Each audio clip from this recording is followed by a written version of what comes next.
ಬೀದರ್ನಲ್ಲೂ ಕೂಡ ಅದೇ ಪರಿಸ್ಥಿತಿ. ಬೀದರ್ನಲ್ಲಿ ಕೆಎಸ್ಆರ್ಟಿಸಿ ಬಸ್ಗಳು ರಸ್ತೆಗಿಳಿತಾ ಇಲ್ಲ. ಪ್ರಯಾಣಿಕರಿಗೆ ಈ ಸಾರಿಗೆ ನೌಕರರ ಮುಷ್ಕರದ ಬಿಸಿ ತಟ್ತಾ ಇದೆ. ಬೆಳಗ್ಗೆಯಿಂದಲೂ ಬಸ್ಗಾಗಿ ಪ್ರಯಾಣಿಕರು ಕಾಯ್ತಾ ಇದ್ದಾರೆ.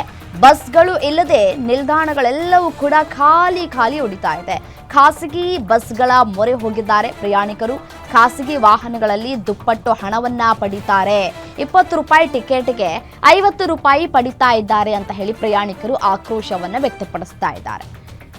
ಅದೇ ರೀತಿಯಾಗಿ ನೋಡಿ, ಬೀದರ್ನಲ್ಲಿ ತಟ್ಟಿರುವಂತಹ ಸಾರಿಗೆ ಮುಷ್ಕರದ ಬಿಸಿಯ ಕುರಿತು ನಮ್ಮ ರಿಪೋರ್ಟರ್ ಶಿವಯ್ಯ ಮಠಪತಿ ಪ್ರತ್ಯಕ್ಷ ವರದಿ ನೀಡಿದ್ದಾರೆ. ಬನ್ನಿ ನೋಡೋಣ.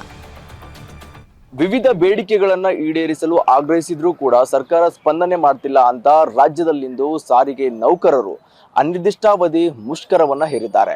ಅಂದ್ರೆ ಬಸ್ ಇಂದು ನಾವು ಬಿಡಲ್ಲ, ಬಸ್ ಸಂಚಾರ ಮಾಡಲ್ಲ ಅಂತ ತಮ್ಮ ಕೆಲಸಕ್ಕೆ ಏನು ಗೈರಾಗಿರುವಂತದ್ದು. ಈ ಹಿನ್ನೆಲೆಯಲ್ಲಿ ಬೀದರ್ನಲ್ಲಿ ಸವಾರರು ಸಾಕಷ್ಟು ಪರದಾಟವನ್ನ ಮಾಡ್ತಾ ಇದ್ದಾರೆ. ಪ್ರಯಾಣಿಕರು ಒಂದು ಸ್ಥಳದಿಂದ ಬೇರೆಡೆ ಹೋಗ್ಲಿಕ್ಕೆ ಸಾಕಷ್ಟು ಒಂದು ಸಮಸ್ಯೆ ಆಗ್ತಾ ಇದೆ. ಸದ್ಯಕ್ಕೆ ನಾನು ಬೀದರ್ನ ಕೇಂದ್ರೀಯ ಬಸ್ ನಿಲ್ದಾಣದಲ್ಲಿದ್ದೀನಿ.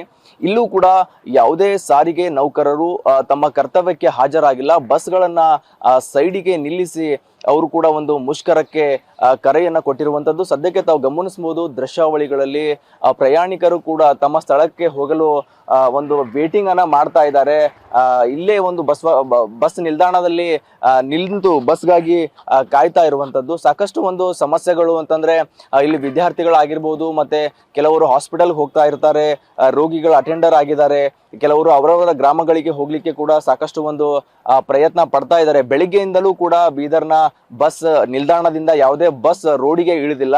ಎಲ್ಲಾ ಬಸ್ಗಳು ಕೂಡ ಸೈಡಿಗೆ ಹಾಕಿ ಇಲ್ಲಿನ ಏನು ನೌಕರರು ಇದ್ದಾರೆ ಅವರು ಕೂಡ ಏನು ಮುಷ್ಕರವನ್ನ ಹೇರಿದ್ದಾರೆ. ಒಟ್ನಲ್ಲಿ ಏನು ಸಾರಿಗೆ ನೌಕರರ ಮುಷ್ಕರದಿಂದ ಸಾಕಷ್ಟು ಒಂದು ಸಮಸ್ಯೆ ಪ್ರಯಾಣಿಕರಿಗೆ ಆಗ್ತಾ ಇರುವಂತದ್ದು ತಾವು ಗಮನಿಸಬಹುದು. ಎಲ್ಲರೂ ಕೂಡ ಕೆಲವರು 1 ಗಂಟೆ 2 ಗಂಟೆ ವೇಟಿಂಗ್ ಮಾಡಿ ಹೋಗ್ತಾ ಇದ್ದಾರೆ. ಸದ್ಯಕ್ಕೆ ಇಲ್ಲೊಬ್ರು ಪ್ರಯಾಣಿಕರಿದ್ದಾರೆ. ಏನ್ ಸರ್, ಏನು ಒನ್ನೇಕರಿ ನಡೆದ ಸರ್, ಪತ್ರಿ ತರ್ಲಕ್ಕು ಬಸ್ ಇಲ್ಲ, ಏನ್ ಮಾಡರಿ, ಮತ್ತೆ ಆಟೋವನ್ನ ಕಟ್ಕೋಬೇಕು, ಏನನ್ನ ಕಟ್ಕೊಂಡು ಹೋಗ್ಬೇಕು ಸರ್. ನಿಮ್ಗೆ ಗೊತ್ತಿದ್ದಿಲ್ಲ ಬಸ್? ಇಲ್ಲ, ಗೊತ್ತಿಲ್ಲ ಸರ್ ನಮ್ಗೂ, ಸಡನ್ಲಿ ಆಗ್ಯದಲ್ಲ ಇದು. ನಮ್ಗೆ ಇವತ್ತು ಮುಂಜಾನೆ ಗೊತ್ತಾಗ್ಯದ. ಆಟೋಕನ್ನ ಹೋಗ್ಬೇಕು, ಹೆಂಗನ್ನ ಮಾಡಬೇಕಲ್ಲ, ಹೋಗೋದಿದ್ರು ಕನ್ಫರ್ಮ್ ಹೋಗ್ಬೇಕಲ್ಲ, ಮತ್ತೇನ್ ಚಾನ್ಸಸ್ ಅದ ಸರ್? ಬಂದ ಒಂದ್ ತಾಸಾಯ್ತು ಕುಂತ, ಬಸ್ ಇಲ್ಲ ಏನ್ ಬಿ ಇಲ್ಲ ಅಂದ್ರು. ಕ್ಲೋಸರ್ ಹೊಂಟಾವಂತ, ಕ್ಲೋಸರ್ದ 50 ರೂಪಾಯಿ ಕೇಳತ್ತಾವ್. ಹಾ ರೀ ಸರ್, 20 ರೂಪಾಯಿ ಚಾರ್ಜ್ ಅದ, 50 ಕೇಳತ್ತಾವ್. 40 ಮಂದಿ 30 ಮಂದಿ ಯಾರ ಸರ್ ಅಲ್ಲಿ. ಈಗ ಕ್ಲೋಸರ್ದಾಗ ಆಲ್ರೆಡಿ ಕುಂತಾವ್, ಏನ್ ಮಾಡ್ತಾವ್ರ ಪರಿಸ್ಥಿತಿ? ಅಂದ್ರ ಈಗ ಇವರು ಸಾರಿಗೆ ನೌಕರರಿಗೆ ಬಿ ಪೇಮೆಂಟ್ ಕೆಲವೊಂದು ಬೇಡಿಕೆಗಳು ಇಟ್ಟರೆ ಸರ್ಕಾರ ಮುಂದೆ, ಅವರು ಪಾಪ ಅವರು ಸ್ಪಂದನೆ ಮಾಡ್ತಿಲ್ಲ ಅಂತ ಮುಷ್ಕರ ಮಾಡಿದ್ದಾರೆ. ಈ ಸರ್ಕಾರಿ ಯೋಜನೆ, ಇದು ಶಕ್ತಿ ಯೋಜನೆದಾಗ ಫ್ರೀ ಅದ ಬಸ್, ಸರ್ಕಾರ ಅವ್ರಿಗೆ ನೌಕರರಿಗೆ ಪೇಮೆಂಟ್ ಮಾಡ್ತಿಲ್ಲ ಅಂತ ಅವ್ರು ಹೇಳ್ತಾ ಇದ್ದಾರೆ. ಇಲ್ಲ ಸರ್, ಕರೆ ಅದ ಸರ್, ಅದು ಬಿ ಕರೆ ಅದ ಸರ್. ಇದು ಫ್ರೀ ಏನ್ ಮಾಡ್ಯಾರ ಸರ್?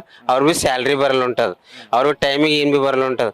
ಅವ್ರದ್ದು ಕನ್ಫರ್ಮ್ ಬೇಕಲ್ಲ, ಅವ್ರ ಬಿ ಫ್ಯಾಮಿಲಿ ಇರ್ತದೆ, ಏನ್ ಬಿ ಇರ್ತದೆ, ಅವ್ರ ಬಿ ಜಾಬ್ ಮಾಡ್ಲತ್ತಾರ. ಎದ್ರ ಕಡೆಯಿಂದ ಮಾಡ್ತಾರ? ಒಟ್ಟಿ ಕಡೆಯಿಂದ ಮಾಡೋದಲ್ಲ. ಈಗ ನಾವು ಮುಂಜಾನೆ ಹೋಗಿದ್ವಿ, ಕೆಲ್ಸಕ್ಕೆ ಹೋಗಿದ್ವಿ, ಒಟ್ಟಿ ಕಡೆಯಿಂದಲ್ಲ. ಎಸ್, ತಾವು ಗಮನಿಸಬಹುದು. ಅಂದ್ರೆ ಪ್ರಯಾಣಿಕರು ಹೇಳ್ತಾ ಇರುವಂತದ್ದು, ಸಾರಿಗೆ ನೌಕರರಿದ್ದಾರೆ, ಅವರು ಕೂಡ ಹೊಟ್ಟೆಗೆ ಕೆಲಸ ಮಾಡ್ತಾರೆ, ಅವರು ಬೇಡಿಕೆಗಳು ಈಡೇರಿಸುವ ಜವಾಬ್ದಾರಿ ಸರ್ಕಾರದ ಆಗಿರುತ್ತೆ. ಸೊ ಅವರು ಸರ್ಕಾರ ಅವರ ಸಮಸ್ಯೆಗಳನ್ನ ಬಗೆಹರಿಸದಿದ್ರೆ ಅವರು ಮುಷ್ಕರ ಮಾಡ್ತಾ ಇದ್ದಾರೆ. ನಾವ್ ಏನ್ ಮಾಡೋದು, ಪ್ರಯಾಣಿಕರು ನಾವು ಪರದಾಟ ಮಾಡ್ತಾ ಇದ್ದೀವಿ ಅನ್ನೋ ಮಾತು ಇಲ್ಲಿನ ಬೀದರ್ನ ಪ್ರಯಾಣಿಕರಾಗಿರುವಂತದ್ದು. Shivayya Mathapati, guarantee news, Bidar.